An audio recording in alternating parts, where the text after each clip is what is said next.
the biggest lessons are the ones from that you learn from failure. Instead of hitting singles, I was trying to hit a home run without ever having talked to the customer. And since then, it's been let me try to talk to the customer and see if the customer really wants it. Welcome to Business Buying for Financial Independence. I'm Tim Delaney, and I help young professionals buy small businesses so they can escape the 9 to 5 and take control of their time, income, and future. If that sounds like you, hit the subscribe button and let's get into it. Today's guest is Ali Boolani, a seasoned entrepreneur with loads of experience across different types of companies, including real estate, short-term rentals, technology, and most recently, we are here to discuss his recent acquisition of an RV park in New York State. Excited for all the stuff that Ali has to share with us. And with that, we will jump right into it. Ali, welcome. Can you share a little info about yourself and about your background? Thanks, Tim. Thanks for the introduction. Yeah, my background's very odd. I'm an entrepreneur. I'm an academic. I am currently an academic administrator and a researcher, but also my entrepreneurial ventures have, as you said, spanned everywhere from real estate to even like laundromats, beauty salons, technology company, and most recently an RV park. So it's more finding the right opportunity where I think that there is just there either it was a mismanaged asset or a mismanaged business and trying to improve the management there and trying to improve the actual asset. Yeah, and the numbers you shared on the RV park and our pre-call were staggering, and what you've been able to do with that. But before we get into that, just kind of like to touch on how you even came about entrepreneurial opportunities and what got you into doing your own businesses. So I am your typical first gen. Well, not first gen. I'm an immigrant. So my parents immigrated here when I was 13, and they Okay. both went from white collar jobs and back home in Pakistan to working minimum wage, low collar jobs, where my dad worked 3 jobs, mom worked 2, both minimum wage, barely scraping by. So what I would do is I would go ahead and go to back in those days, Sam's, and buy a load of pencils and a load of floppy disks, and then go sell them at schools for whenever kids forgot their floppy disks or their pencils or pens or erasers. So just buy them in bulk and started doing that. Just, started flipping those along with, ended up using some of that money to invest in a lawnmower. And then we used to live in subsidized housing. And so I'd go over to where the houses were across the railroad tracks and go ahead and offer people to mow their yards, rake and do those types of things, even though we didn't have that, but just kind of started out that way with just, I guess, quote unquote, flipping assets, right? Like buying the pencils and floppy disks. And those were, yeah, that dates me. That really tells you how old I am. But yeah, I was selling floppy disks for $1 and pencils for 50 cents to kids in school who would forget theirs.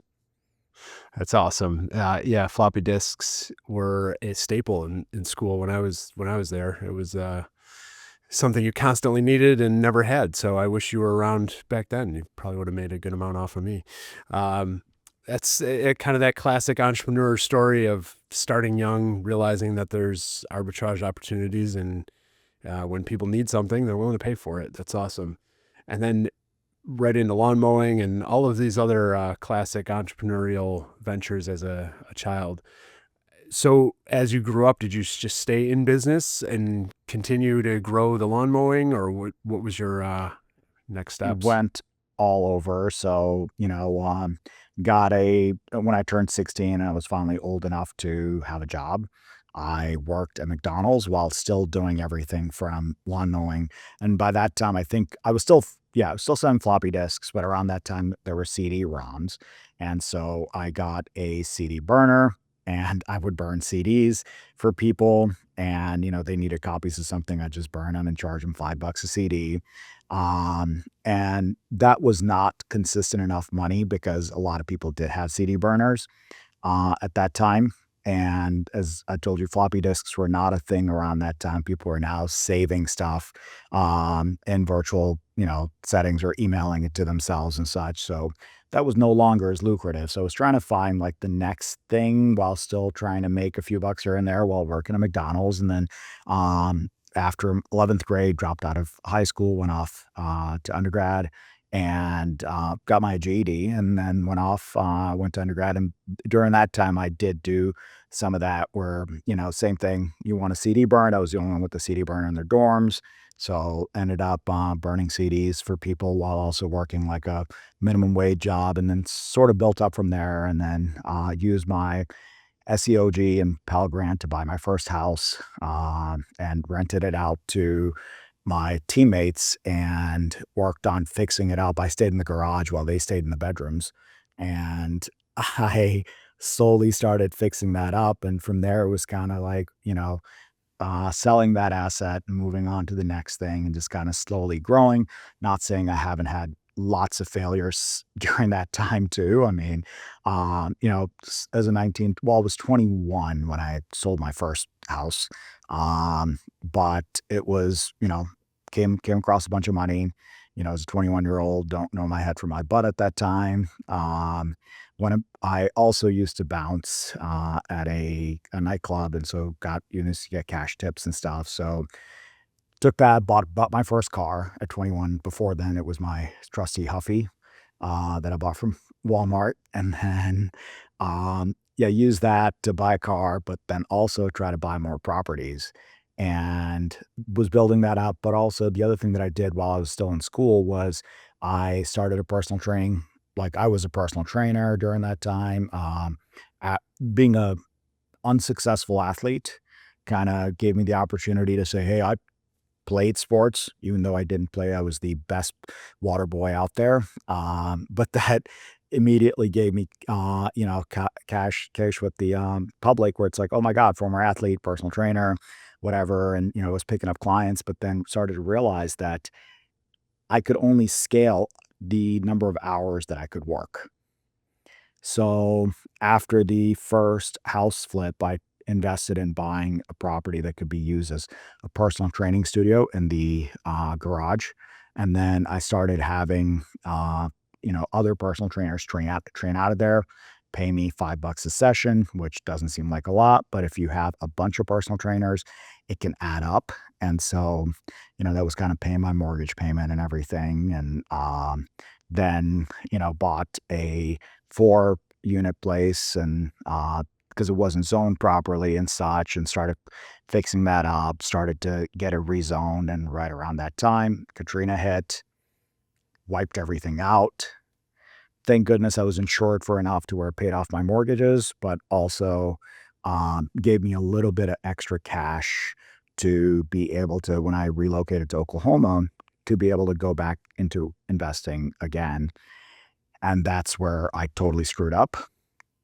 I started buying it around this time, 2005. Property market's hot, buying houses. I was still in the whole realm of like, oh yeah, I'm just gonna buy this house, fix it up, and then rent it. But that's fine if you're buying houses dirt cheap and doing that. But if you're buying them at premium prices, because even when, because at that time, as you know, like the market was just high flying.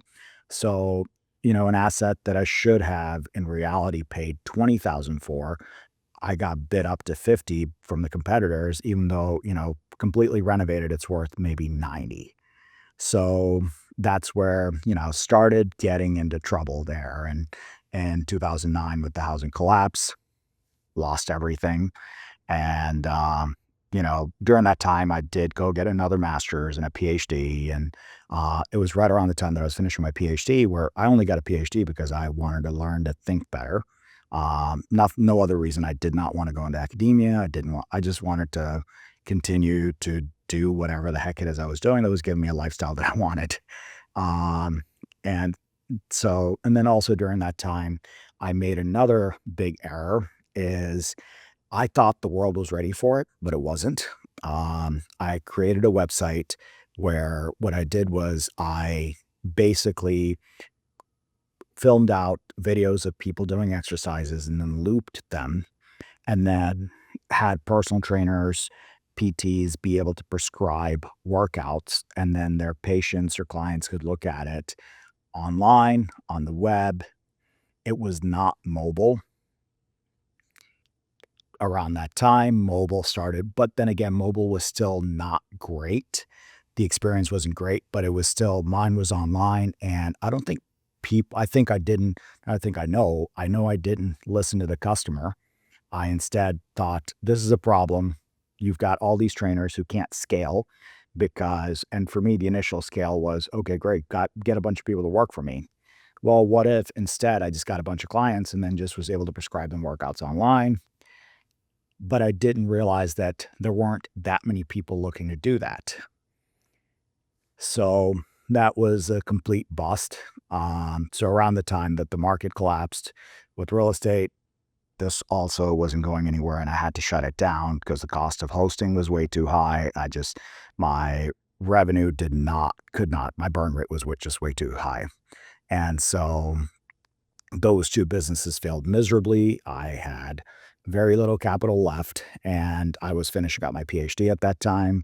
Um, and as I said, I was only really doing my PhD because I wanted to learn to think better. Nothing else to it. And it was like, oh crap. And then my PhD mentor was like, well, I guess it's time for you to go get a job.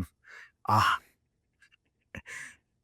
and so yeah, went and did a postdoc, and during that postdoc, it was kinda like a reconfiguring, like, "What the heck am I gonna do next?" Academic world is okay, but what am I gonna do next? And during my postdoc, what I realized was that one of the software that we were using, I'm not gonna, say what it is, but it was absolutely horrendous. Like, it was horrible, didn't allow you to customize, only allowed you to get certain tests, and also those tests were not customized to the person. They were basically just customized to the researcher, which did not give you much of an optionality. And so I could code. So what I decided to do was when I took my first faculty position after that, I decided to go ahead and just try to code them out on my own and create my own version of these cognitive tests. That was initially simply just, okay, I'm going to do this to solve a problem in my lab, but also other academics are asking me for it. So I was like, okay, well, maybe I can go and commercialize this. And so I did commercialize it. We did end up with some IP out of it because a couple of things that I was doing were novel. Where by that time you're talking, it's the very early days when like CNNs or convoluted neural networks are people are doing work with them, but they're doing work with them to like identify a dog, identify a cat, those types of things. And I used a CNN to do something as simple as like score a test done on paper pencil. And, it's like, okay, if, it was a very simple algorithm, but I'm not saying got the world on this one. It was just, I was early enough to where people weren't using them to solve this simple problem of just being able to read a paper pencil test. Um, and it was a very simple if this, then that algorithm, right? Um, and so did that. And, that took a little bit. We didn't really have a ton of customers. I realized what I love doing is inventing new things, not necessarily going out and selling them. So, even during like my personal training business days, I had this amazing young woman who did all the sales stuff, who took care of those things. And what I like is just how do I use my brains and not necessarily like go talk to people to sell. And so even with that, like I wasn't out there selling. I actually brought in a CEO who had been successful in another venture and he's out there selling, but once again, he can't really speak to the technology behind it. So we didn't have a lot of customers, but the customers that we did attract were big enough to kind of get our name out where like, hey, they're doing something very novel. Um, and around that time, one of the EMR so around like 2018, 2019, one of the EMR it was probably like late 2018, early 2019, we heard one of the EMR companies was working on the exact same thing. all right, well, I'm not going to be able to compete with them. And so I found the closest smaller EMR company and said, hey, I'll just sell this to you. I have, and it was a small exit, but small enough to give me the opportunity to go, okay, I made something decent. It's hitting singles, right? 4 singles get you home. You don't have to, go ahead and hit a home run every time. So yeah, just hit a single with that. But then while I was faculty, while doing this, I also needed a place to stay. So instead of buying a house, I bought a fourplex, stayed in one, rented. So I bought it really cheap because it needed renovations. So stayed in one, renovated the other, well, renovated all four, but renovated the other three, got them rented, was making enough of a profit to where I was able to use that savings to buy the next one and then buy the next one, buy the next one. So by 2018 or so, 2018, I grew to 88 units and I started in 2015. So that should tell you how quickly I grew it. And it just got to the point where I couldn't juggle everything while being a dad, being a professor, having this software company, plus this, I just couldn't juggle it. And so it was probably early 2019 when the software opportunity, when we saw that we were just going to get demolished. I was also like, this is getting to the point where it's just, I can't do this effectively. So I put it on the market. Brian actually helped me sell that portfolio. It was a portfolio of 88 units. We sold it. And the other thing that I also saw was in 2026, there's going to be a population decline. It's going to be an enrollment cliff. So what's happening is that there is going to be a 25% decline in graduating seniors from high school. My properties were all in a college town, which meant that I would not, it's like 2026, I'm going to see a decline because they're in a college town. There's a lot of competitors on the market. I'm not going to be able to get as many. So I had a few crown jewels that were not college specific, but I knew the only way to get rid of a portfolio that was going to eventually decline was to get rid of some of the crown jewels as well and be able to get top dollar. The only way I was going to get top dollar, was to get, because I feel like it's no big secret that there's a enrollment decline coming in 2026. So I figured exit early while it was still extremely I was 100% occupied, every year there I had 0 vacancies. But I knew that I was going to eventually face vacancies just because of the way the college setup is. And, there's been a decline in enrollment in both the universities in that town. So exit it early enough. Yes, could I have made more money if I'd stuck around until, with the pandemic and everything changing, then property values went up. But I feel like with what I paid for them and what I exited out with, I am very comfortable and happy, right? It's like going back and looking at your Netflix stock that you sold for $350. Yeah, I picked it up for $50 and I sold it for $350. Sure, is it worth $1,200 now? I could have held on to it, but it could have also gone down to $40. Yeah. Um, Yeah. so Sometimes it's better to take your wins while you know they're wins rather than yep. stick around to see what happens. Yeah, that's, I want to just go back real quick to a couple things that stood out to me that I want to make sure that the audience picked up on. First of all, going back to that first house that you bought, you were willing to live in the garage while renting out the rooms to make your rent either non-existent or much more affordable. And you did it again when you bought the fourplex. This concept of house hacking, which probably didn't have that term back then, but is commonly referred to now as house hacking, where you're buying a multiple unit and renting out either the rooms in the house or other units in the house to drastically reduce your living expense, which is one of the biggest expenses we all have. One of the other points that Ali touched on that I want to point out is the fact that he kind of lost everything, his real estate, his business in the 2009 economic crisis. But what he was able to do was just go get a regular job. And he was still fine. and he's now able to rebuild everything again. A lot of times people have this fear in their minds that if they go out and try to do something for themselves, whether it's real estate or buying a business or starting a business, that at the end of the day, if it doesn't work out, the world is going to collapse. And in reality, that's not usually the case.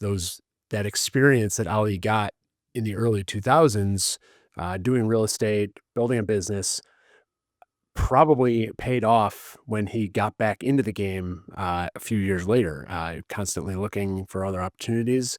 So correct me if I'm wrong, Ali, but I'm sure that experience helped you in your next endeavors after you lost everything. Yep. I think the biggest lessons are the ones from that you learn from failure, right? Where, with the online quote unquote personal training thing, it's one of the things that I learned was I didn't go talk to the customer to see what it is that they wanted. I simply just had this quote unquote vision that, you know, everybody wanted this. It was going to be the next big thing. And as I was telling you before, it's, instead of hitting singles, I was trying to hit a home run without ever having talked to the customer. And since then, it's been well, let me try to talk to the customer and see if the customer really wants it. Like with the company that I developed using basically just cognitive software, right? Where we measure cognitive function.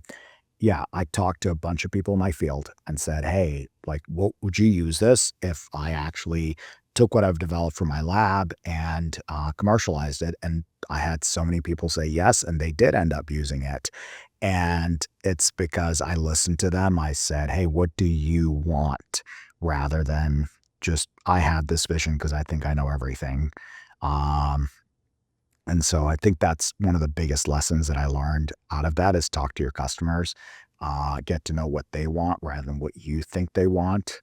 Uh, and then the other lesson is also you are, at the end of the day, if you are developing something where you are your own customer, you will identify pain points that perhaps some of those customers have not identified. And if you can then ask them if those are pain points and be able to solve for those pain points, I think that's key. Yeah, 100%. That's the something I say a lot to people is go solve the problems that you're having yourself. And chances are somebody else is having very similar, if not the same problems. So you can take those solutions, package them up, and sell them to somebody. Uh, and for those people out there that are saying, well, good for Ali, he knew how to code, he could build a software or an app to solve the problem. The problem doesn't always have to be software related. The problem can be anything. And you can use the skills that you have or go find the right people to work with that have the skills to solve those problems. And I absolutely agree with that. Being your own customer is the way to really learn your product and solve and make sure that it is delivering what you need it to deliver to sell to other people. Uh, with that personal training business too, I want to just touch on the fact that with the old school personal training, not the app videos, but the fact that you recognized at an early stage that trading time for money is a finite resource that you kind of recognize. I recognize this with my consulting that I still do a little bit of because I enjoy it, but it's something I've never really wanted to grow because I don't want to trade all of my time for money. Where you found a solution to that in, well, if I hire other trainers and let them do the work, I can grow the business and get residual income from that as well, where you're not trading your time for money, which is an amazing thing to recognize at a young age. Yeah, go ahead. Yeah, I was gonna say, yeah, I think, probably like 22 or so when, I was just like, "Wait, hold on. There's no way. There's only a limited amount of scale for me here. So why don't I go ahead and invest in the real estate to get the studio and then get other people to come work there rather than, Yeah, trying to just work all those hours on my own." yeah, which is awesome. So then you came out of that losing everything. You built a massive real estate portfolio in a very short amount of time, and you building the software company at the same time, and then you sell everything. So uh, some people would say, "Well, Ali, what are you doing? You sold You sold the software company and you sold a massive real estate portfolio. You must be sitting on a beach with Mai Tai at this point and doing nothing. But we know that that's not the case. So what was the next steps after that? So those were two singles. Yep. Neither one was a home run, right? Yep. Enough to where you can live a comfortable life, but not enough to where you can't. You can go sit on a beach and sip mai tais, right? So, um, but once again, four singles get you home. So what I did was I ended up buying the house that I'm currently living in, renovated it. I thank goodness I had the cash, right? I was able to buy a really nice piece of real estate that eventually ended up being valued at over three times more than what I paid for it. But I had to buy it cash because it was in it was in really rough shape. But it was a great location, everything. Bought that, renovated it, and then went ahead and started Airbnb part of the property while we used the other part of the property as our quote unquote vacation home. While I still had my faculty position and such. And I was just like, okay, this is an opportunity for me to kind of just take a step back. And what I did was I had realtors, but bankers just kind of had them on, hey, I've got the assets, I've got the liquidity. If you find another underperforming asset, please reach out. And if I find it interesting enough, I will execute on it. And because they were aware of my ability to execute, right, they kept on bringing stuff to me. But one of the things was I was not going to just jump on any opportunity. It had to be the right opportunity. I sold that portfolio in 2020, right before the pandemic, and we didn't close until I think like November of 2020.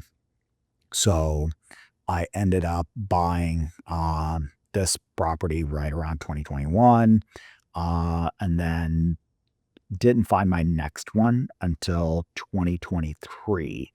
And that's just because I wasn't going to jump on anything. Once again, you got to have liquidity, but I was able to jump on a asset out in the Thousand Islands again, where person was needed cash quick, needed to close quick, was liquidating in an area where a small 2 bedroom 1 bath cabin goes for over $1,000 a square foot.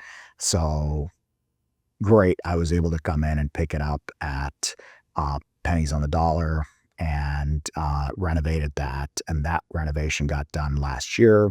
And then it was the same thing where it's like, okay, great, that's done.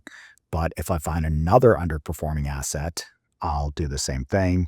So ended up finding this campground that, I mean, it's a great asset. It's, the previous owners have clearly invested a lot of money into it. They just, to them, it was a hobby. It was not a paycheck. They were independently wealthy and they were the home run kind of wealthy, not the a bunch of singles kind of wealthy. And so for them, this was a hobby. So it was really poorly managed. It was at 12% occupancy. And I offered them based on, at that time, revenue. They refused because of how much they had put into the property. And this was probably like 2023. I offered them, they refused. 2024, they came back and I said, nope, still not budging because the numbers are still the same. And once again, didn't budge. But then towards the end of 2024, they came back and said, okay, we'll take your offer. And so I ended up getting it once again, pennies on the dollar. And we closed June, and I've been able to take it from 12 to about 19% in just the last 2 months. And if I can get it up to 20, we're breaking even with payroll. And I've added, I mean, they only had 2 employees. I now have 6, because I know that's what it needed to grow. But yeah, if I can just get it up to 20, I'm breaking even. Every percent over that, I am making a profit. And I think, based on the area, I think I can easily get it up to like 48, 49% next year. Nice. Nice. So the you weren't necessarily actively looking for a campground or a business to buy, but you were putting feelers out and letting people know that you were looking for underperforming assets, whatever the form that took. So when this opportunity arose, it fit your criteria in the sense 12% occupancy. I'm not in the hospitality sector, but that sounds pretty awful to me. So that's yeah, that obviously underperforming at that level. It's like 1 month a year, a full capacity. Pretty Um, much. so and you're in upstate New York, which is a seasonal area as well, for camping. So what were some of the things that stood out to you about this opportunity that you knew, besides the occupancy rate, that you knew you would be able to increase, um, revenue and make it a viable asset in a reasonable amount of time? So the infrastructure was already in place. They had invested a lot of money in the infrastructure. So I knew coming right in that the infrastructure was there. The other thing that I also knew is that they were not using any sort of tech. They were writing a lot of their sales on paper pencil.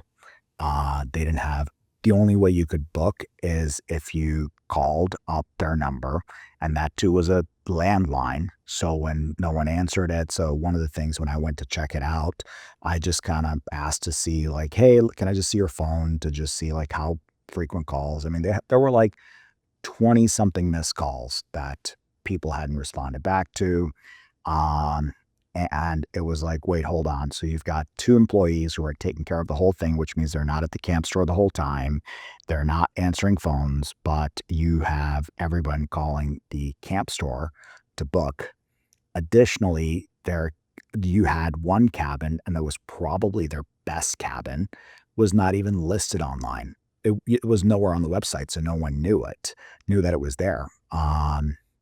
The other thing was their website was really poorly designed. There, as I said, no way for people to book online. There was same thing with they hadn't, and I mean, I'm still not even without raising prices and actually lowering prices on certain things. I'm still doing better than they were, and a lot of it is because one, they overvalued a lot of what they had. So, for example, they had a one bedroom place that beautiful. I mean, this thing is in immaculate shape. Well, they put they put two sets of bunk beds. So you had four beds in a one bedroom. They also put a pull-out couch, and they were trying to rent it to six people, and they were renting a one bedroom for like 250 a day, which one bedrooms in that area are not going for 250 a day. But because they could sleep six, they were adamant that this was going to rent for 250 a day. They had some that were because I mean to them like they've got everything from old 1990s things to newly renovated like immaculate um, cabins, and they were charging as much for the really poor cabins that needed a ton of work that had and they were charging the exact same thing as they were for the newly renovated ones. And it's just like, nope, that is not going to work. So the minute I lowered the prices there, all of a sudden I've got bookings. And actually three of the cabins, I should say, that only had a grand total of 14 days booked between the three of them are currently, for this month, one of them is 100% occupied. The other one is at 70% occupancy, and then another one is at like 72. Why? Because I just simply lowered the prices, took off for the one bedroom where they were trying to sleep six. I took out one of the bunk beds, left everything else, took some pictures, threw it up online, and what do you know? Like that one's the one that's 100% occupancy for this month. Um, So just little things like that where I saw that they weren't maximizing it. They were also camp store hours, which I haven't been able to change because I just have not had the personnel. But camp store hours were like 8 to 4, Tuesday through Saturday, um, 8 to 1 Sunday. And it's like, no, you're missing out on a bunch. Even setting up a GoDaddy cell phone number, which people can text, email, whatever, that's allowed me to connect with customers. They weren't advertising short-term rental sites. Um, there was no marketing. There's the social media page was a Facebook page. They had really poor reviews. And so it's like, this is perfect. This is exactly what I'm looking for in that, these people overvalued what they had, and that's why they kept the prices where they were. But then some of the assets that were absolutely stunning, like they have a 3 bedroom, 2 bath that is, I mean, if this was just a regular house on the lake, it would easily go for 8, 900, right? It's that beautiful, that quote unquote Mm, perfect, right? yeah. Everything's oak. That one they were renting for, what one of their crappy cabins was renting for. And it's like, why? You have this place that is stunning and you're going to go ahead and rent it for that. So I think those were all things that they didn't quite optimize. Yeah. So a lot of opportunity there from a value add standpoint, which is what I usually recommend people look for, especially those things like websites and lack of answering the phones and simple technological upgrades, simple upgrades in general that can drastically change the revenue numbers. Typically for somebody new to business or that doesn't have the experience that Ali had, I wouldn't necessarily always recommend a deal where it's struggling so immensely. But the fact that there was so much upside in this, it makes sense from that infrastructure investment that was already there and Ali's ability to quickly add efficiencies and just things like that phone number. I remember 7, 8 years ago, I was trying to find a place to stop to camp for a couple nights in the Adirondacks. And the amount of places I found that I would have had to make a phone call to book and ask questions. And I didn't have the time for that, nor the interest. I booked one that I could book online that was just quick and easy. They had good pictures, and I trusted what I was going to get was what was there. And you're not talking about 6, 7 years ago. You're talking about last year, 2024. They still didn't have this ability, um, which to me shows immense opportunity. And then adding it to the short-term rental sites, which increases exposure and you know camp store hours. I'm sure that that's a good revenue. And I know when I've been camping, I don't like spending the money at the you know pay a little bit of a premium, but you don't have to go anywhere, so it's a convenient spot for people to shop. Um, it's So I've actually taken a slightly different approach with that Yep. where, the camp store did not have very many things that they were selling. Okay. And so what I have done is, yes, there's convenience, but also my goal is to increase bookings. My main driver is the cabins.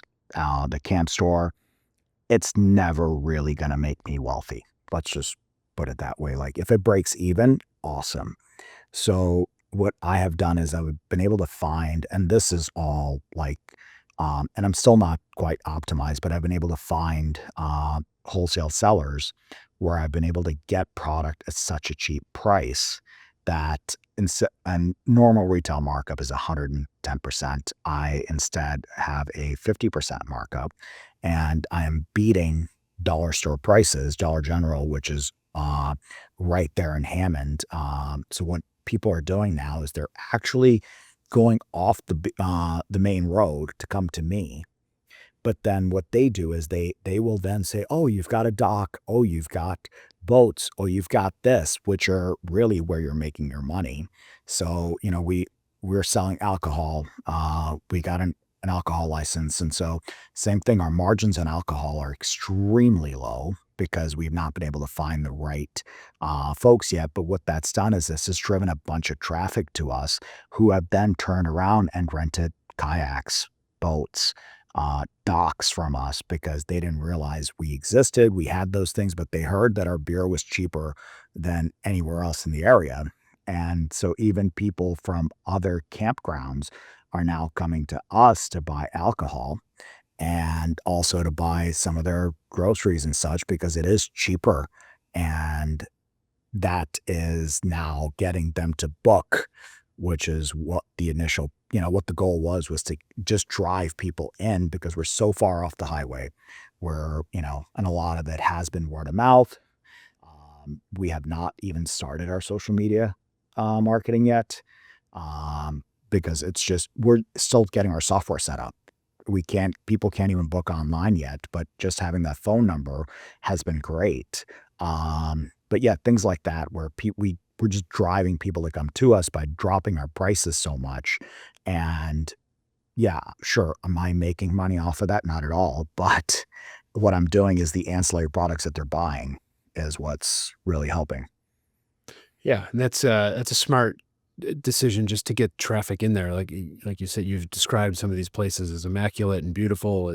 So the more people that put eyes on them and see what you have to offer, they'll spread the word. Even if they don't, if they're staying somewhere else that trip, maybe next time they'll come, or they'll let their friends and family know that here's this hidden gem for right now that they can get um, without much fanfare and easily book with the new texting and phone number. So that's awesome. One of the other things that I found intriguing of what you were talking about with using this campground as a kind of almost a testing ground or a a means of identifying other issues, other problems, like we talked about earlier, of finding solutions to problems and fixing them and packaging them up and selling them to other people.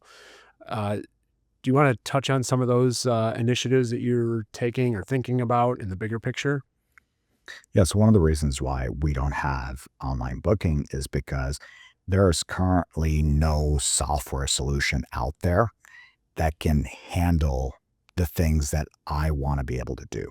They're catering to the generation that's currently owning the campgrounds, which are your older, I guess, what are they? Boomers, right? So boomers are owning the campground. They want something that's simple. They want prices to remain stable. They want to offer something that's point and click. They don't want any of the technological advances that are happening added to the software that they have. All right. So I am back with Ali. We did hit some technical difficulties, which is why you may notice a little bit of a hiccup in this transition here. But we are going to jump back into the recording and talk about some of the other things that Ali has done to improve operations and increase revenue at his new campground. So Tim, I've done a few things with that. So one of the things was also figuring out how to optimize bookings. So I think we discussed about how I took a one bedroom that was initially sleeping six, cut that down. It's now rented for the entire month of August. Um, Taken a basically held an event on July 4th to increase awareness. I then turned around and bought a bounce castle for kids to come in. It then brought families in the area, and they, especially people who already had places, and then they've been recommending their family to come and stay here in order to visit us. We've talked about how with the store, getting prices below Dollar General, it decreases our margins quite a bit. But what it does is it provides convenience, but also lets people know that we are here to serve them and we are here to make their stay as enjoyable as possible without price gouging for convenience or anything. So that's definitely led to an increase in bookings. We've also made it easier by having book now links online, although we don't have that system figured out where we can't charge them, we can't do those things, but at least we can get them booked. So, I wake up in the morning and it's like, oh, I had 3 bookings for people who use Google search for a campground. And so that's definitely, because the hardest part is if you put a bunch of barriers, it's gonna in front of your customers, it's gonna take them. It's gonna be harder for them to book. I mean, if they've got a call, which is the way they were doing in the past, was calling to make reservations. Yeah, you're gonna lose people who just want a seamless experience. Now, obviously, it'd be great if we could also charge them at when they're booking, but those are things that we are currently working on. And some of the other things that we've done is also started introducing slowly to the cabins that have been renovated, bedding and, towels and things like that, because some of the complaints that I've heard before I closed on it was, well, half of my car is packed with pillows and comforters and sheets and towels that I'm bringing to the campground. And so, well, let's make life a little bit easier for you and start to go ahead and provide you with those things. So now you are not using half your car space for that. You can then use it for something else, or maybe more of you can come in one car. Um, so I think just provide, and then same thing, like we're now providing shampoo, conditioner, soaps, dish soaps, all those things that weren't provided previously and also aren't provided at other campgrounds on the lake. So those little conveniences, the ROI on that has been amazing because we've been able to attract more customers who are now saying, wow, I've got this potential. I can come in, not have to pack all of this, worry about soap spilling or packing a shampoo, conditioner, right?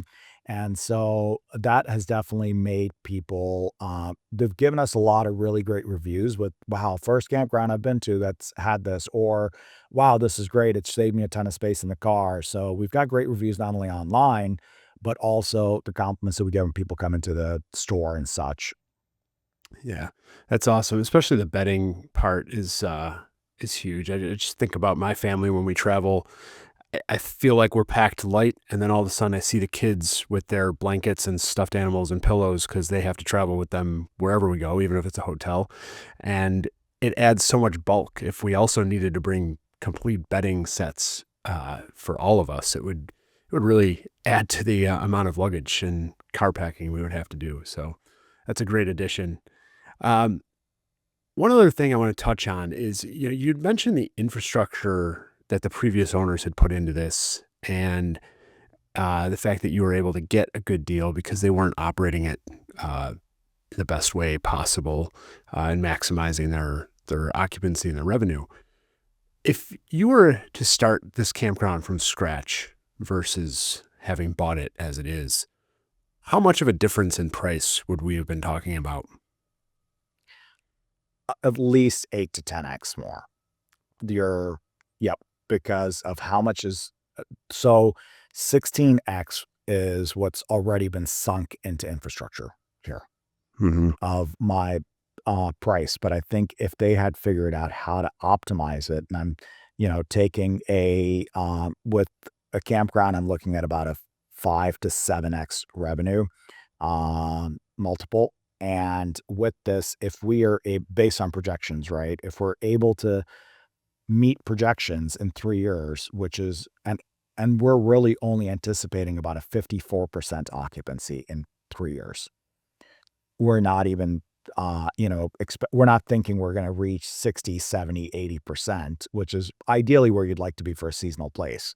But we're talking 54% occupancy. I mean, it would be 8x what I paid for it if we reach 54% occupancy. Yeah. And this is just one of those reasons that I usually advocate for buying an existing business over starting from scratch. So Ali would have spent 16 times as much as what he paid for this campground if he had just decided to build it from scratch, at least, probably more with overages and other things. And then just something you mentioned there, the 5 to 7x revenue is what you're talking purchase price for a campground. That's typically what somebody would expect to pay on a decently run operation. You're going to take the revenue for the last couple of years, multiply that by 5, 6, or 7, and that is what the expected purchase price should be in a rough sense. Everything's going to vary a little bit. Um, Yes. yeah, thanks for sharing that. And then let's jump into the fact that this campground. So you just said you're very conservative in your projections. You're not looking to, not necessarily looking to get 80% or crazy occupancy numbers, you're modest in what your projections are, but you're also using this as a kind of a testing ground for other products and services. Is that right? Yes. So I see so many inefficiencies in these types of ventures. I think a lot of it is just because of the people who currently own it, right? Most of the people who own it are boomers, not really tech savvy. And we are having more millennials and Gen X starting to purchase or build these out. And they're a little more tech savvy. So the current software offerings that are out there, they're more geared towards people who aren't as tech savvy versus people who are maybe a little more tech savvy. So, one of the things that I have done is I reached out to all the vendors and said, "Hey, if you are willing to work with me and I can take a percentage of your software company, I will go ahead and give this to you as a testing ground, but also give you help you with product, where like I guess the product guide timeline and what it is, what aspects of products you should introduce you, or I'm just going to go build mine." So I've have one software company that's sort of interested, but the others have said, okay, fine. And so I have had experience building software in the past. So I've got an engineer that I worked with in the past, and we've been talking, going through, scoping it out. And, a lot of the functionalities that you need right now, one of the challenges is it's very, very uh, intensive with manpower. Like it's just, you just need a lot of manpower to run it with things that shouldn't need manpower. So, for example, check ins, right? Something as simple as check ins. Well, we're going to do smart lock integration, which short term rental software have figured it out, but only some of the campground software have figured out that they can just integrate with a free API. The API is free. It's not even you're paying for it. It's a free API. You integrate with it. Now you can have smart locks for all the cabins. Um, and then little things like upsells. So, upsells, some of them have figured out that they can allow you to upsell at point of sale, but there's no follow-up after point of sale. Well, short-term rental software, they have kinda figured out that, well, one, no one else. This one software has figured out that what you can do is you can use, email templates that can consistently, "Hey, welcome." So, my short-term rentals, I send about 5 emails before the guest checks in with just a, "Hey, we're excited to have you visit. Here's some more information." So we just gotta give them a little bit more information every email, and within that email, we upsell. So, you can rent kayaks, you can rent boats, you can rent docks. Well, the current software that are out there for campgrounds, they have an email template that they tell you to put in. It goes to the exact same template, goes to the same to cabins, RVs. It doesn't matter, and there's a finite number of templates. And what we've been able to do with our short-term rentals is that each um, rental has its own template because it has its own personality. It's its own property, right? I can't just have the same template for every single one. And not only that, I'm not limited to 4, 5, 6 templates. And the other thing is I've been able to work with the short-term rental software vendor and be able to train a Llama 3 model using my writings, using my tone. And basically what it does is whatever emails come in from people, it reads it, creates a response. All I have to do is approve the response and then click go. That cuts down on so much time. And then same thing with reviewing guests. So after people check out, we give them a, "Hey, what do you, it was great seeing you. Could you please review us? We're a small family owned property. Could you, we'd love a great review. And if not, please let us know what we can do to serve you better." And just making sure that they know that they're top of mind. But then we also have an automatic um, Llama 3, AI LLM, Llama 3 generated review for each guest with their name. "It was so great hosting so and so." Um, and that gets posted. That it gives us 3 days in case the guest was terrible to where we can go in and say, oh no, we don't want to give a great review to this person. But other than that, it just generates a random great review for them, and it gives them a great review. And then in turn, if they review us, it responds back and then allows us to edit whatever it is that we need to edit on it, and then click send. So the amount of time that would be spent on writing out a review, on responding to reviews and such, that's already cut out, right? And that's something that, one of the short-term rental sites has figured out. They use their own, but I decided to train it in my voice. So that's why it was a little different. But, with the campground sites, none of that stuff is integrated. Um, and and the upsells are key, because if you keep on reminding people, hey, by the way, you can also rent a dock, a boat. We have so many people who will, on the second or third email, say, oh, you know what? It'd be great for us to have a boat with this. And a boat rental, the margins on that are great. And so same thing with docks, right? There are margins because they're just sitting there. The docks, especially, they're not earning me a penny by just being out in the water. But if I'm reminding people, hey, you can rent a dock, hey, you can rent a kayak, you can do this.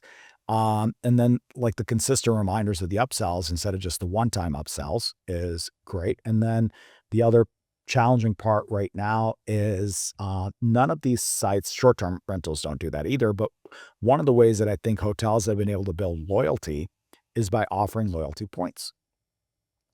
Well, let's offer them loyalty points. And I don't know about you, but if I get loyalty points, I'm staying at the same hotel.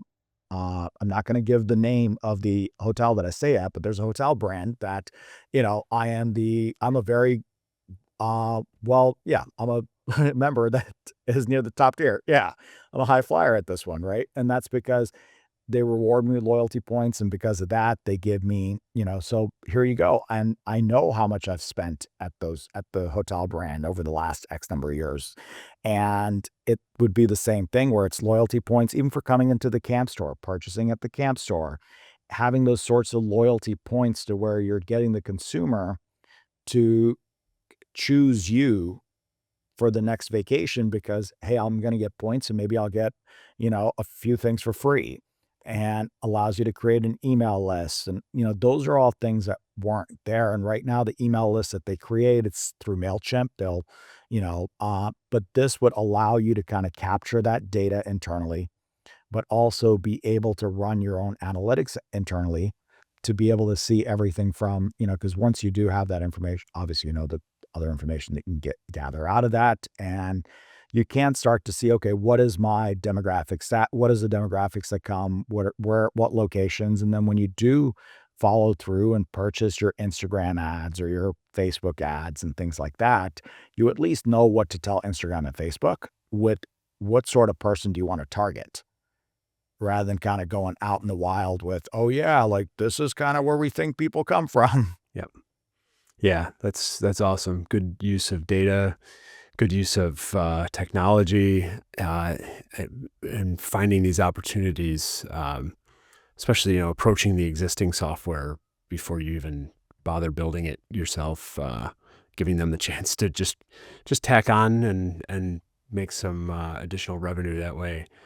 I This is something I talk about a lot with people that are looking to buy businesses, is to focus on where you can add value. And I'm usually referring to within the business, but Ali brings a whole nother level to that with, not only is he adding value within the business, but he's adding value to the whole industry through his experiences with this campground, which has an even greater potential to scale his revenue and his long-term viability in that way.